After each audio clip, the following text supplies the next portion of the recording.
Darling, did you enjoy your meal? I hate that word, meal. Dinner is... Or supper. Meal is supper? something that Supper, pigs supper, eat, supper, isn't it? supper. Pig meal. Did you enjoy dining here in this It's lovely. establishment? It's not always perfect, but the Alcadessa Lounge Bar is...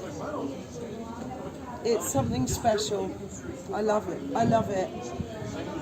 What do you think of the gin and tonics? They're bloody massive. It's like a pint. And we're both struggling to finish it. I know. I'll manage somehow. I refuse to chug it. I've got to take my time. I can't. Fiona, I love you. What's your question? I love you. Will I marry you? Yes, of course I will. Oh, that leads me into a story, actually. Look at that. That's my wedding ring. I'll take it off and show the camera. That's not your real wedding ring, though, is it? It is. The thing is, I don't know how ladies or gentlemen choose a wedding ring, engagement ring, eternity ring that they are going to wear until the day they die. Because my first wedding ring that Graham bought me was a Russian wedding ring, which is like 3 gold bands intertwined, a bit like a Celtish knot. And it was a couple of hundred guilders or something. He bought it for me in Holland when we were on the run. 1999. And I bought him a wedding ring, and because his was just a normal band, I had Christmas 1999 written on it with love from the cat on the inside. And I had my Russian wedding ring, which I thought was super cool. But it always bothered me because of the 3 bands, and it was twisting, and I would like itch and I would play with it all the time. Anyway, that doesn't matter because Graham and I had a horrendous row about 15 years after we got married, and I took the ring off and I threw it at Graham and I said, I'm leaving you, I'm divorcing you. And he threw it out the porthole into the sea. Well, that was the end of that. Then the next day I said, well, you better bloody well buy me another ring. But gold had gone up in price and he bought me the skinniest, cheapest gold ring. And he didn't check my ring size. Anyway, I put it on and it was really tight. Oh, and I also had an engagement ring that he bought me. It's on the Too Posh to Pay, and people have made comments going, look at the size of Fiona's rock. That's where the £300,000 went. Well, that's a load of shit, because it was a solid gold ring, so it wouldn't turn my finger green. But bought it in Hove. Yeah, in Hove. There were 3 zirconia, like fake diamonds in it. It was a £100 ring with glass fucking... Yeah, but it was very pretty. It had a big stone in the middle, a big square one, princess cut, and 2 smaller ones either side. And I jumped off the boat one day and I heard this plink, plink, plop. And the middle stone just, well, it just fell out. The big CZ. And I've still got that engagement ring. So I've got this really tight new wedding ring that he bought me because he threw my wedding ring in the sea. And I've got this engagement ring with middle stone missing. So I went up the jewellers in Main Street and said, can you give us a stone? I'll have a morganite, or I wanted something unusual.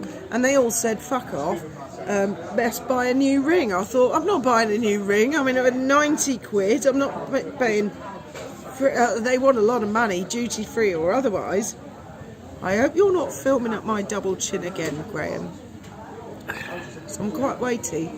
Anyway, in the end, I got into buying gems off eBay, and then I bought myself. I just fucked all the rings off. Then my mother died, and my mother had a platinum wedding ring and a platinum engagement ring, and there's a big story behind that. And her platinum engagement ring had a massive diamond in it, with a huge piece of carbon in it, like a pink panther. When you looked into the stone, you could see stuff. Anyway, I never realised how tiny my mother's fingers were, and it gets quite hot down here. So I put her wedding ring and engagement ring on top of the already tight gold cheap band that Graham had bought me. And it got to July, August, and my fingers swelled up because I've got like sausagey fingers. I'm not really I don't have very delicate hands, and I work in the boatyards and I work at sea, and I'm always doing DIY. And I had to get it off. Oh my God, it really, my finger was going purple. And I got some butter and washing up liquid, and I finally got all 3 of them off, and I thought, fuck that shit. So I put all that lot in the box, and I thought, right, I'm going to be clever about this. I'm going to have a band, which is like a combination of a wedding ring and an engagement ring. So there was an auction on eBay, and I bought a $5,000 channel set diamond eternity ring off eBay, and I got it for about £500, and I thought, yes, Marilyn Monroe had the same channel set. DiMaggio, yeah. Joey DiMaggio. Anyway, when it turned up, they'd put all the sizes in, and it was bloody tiny. It wouldn't even fit on my little finger. So that was a nightmare. And then I found a jeweller in Jib who said, well, I can put a piece of gold in the back of the band, and he had to reset all the diamonds, and it was never as shiny. So I wore that for years, and then, well, I got fatter and fatter and bigger, and my fingers got sausageier and sausageier.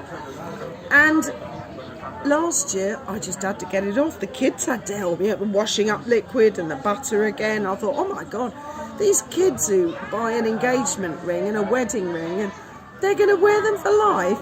Anyway, I got it off. But lucky,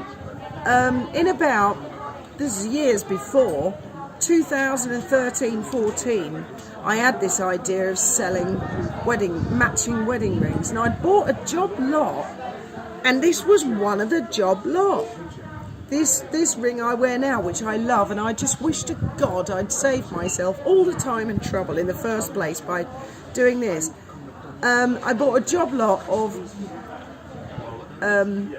stainless steel. It's not just stainless steel, it's tungsten steel.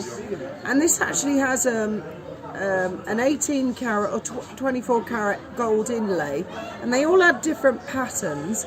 And I bought about 30 of them, men, ladies and gents, but they were all different sizes.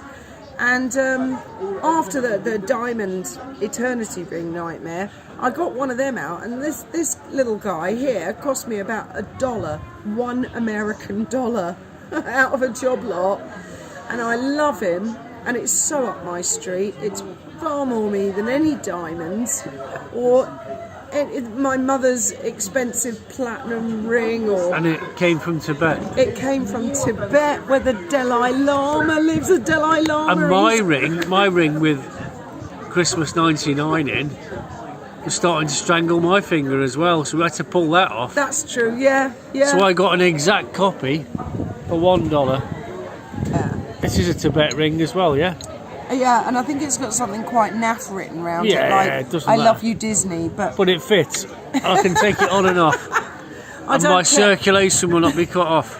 The main thing is, when you're married, you just want it signifies to other people, not that you're taken. Not that I'm inundated with offers, but it's significant. It signifies something, and I am so proud of my tungsten steel, and especially that it came from Tibet. Marvellous. So there you go. Bet you could have lived without that boring story. I'll get on with my gin and tonic.